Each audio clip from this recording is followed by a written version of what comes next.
sio kwa hii project iko peke yake.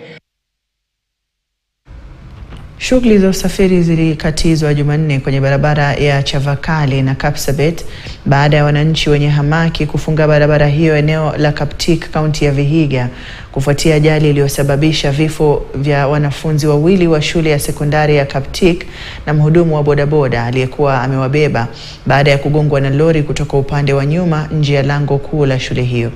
Watatu hao ni wasichana wawili na mhudumu wa bodaboda, huku wanafunzi watatu wakiendelea kutibiwa katika hospitali moja kaunti ya Nandi, wakazi wakilalamikia hali mbaya ya barabara hiyo na wakilaumu mwanakandarasi anayejenga barabara hiyo.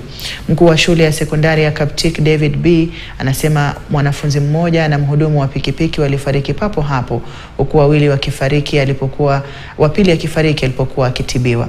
Mili ya marehemu imehifadhiwa katika makafani ya hospitali ya Jumuiya ya Kaimosi.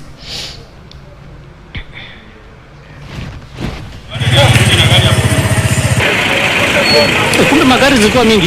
Ni mingi kwanza. Haya huko hajatoka. Tulisikia tu sauti kubwa tukashindwa ni nini.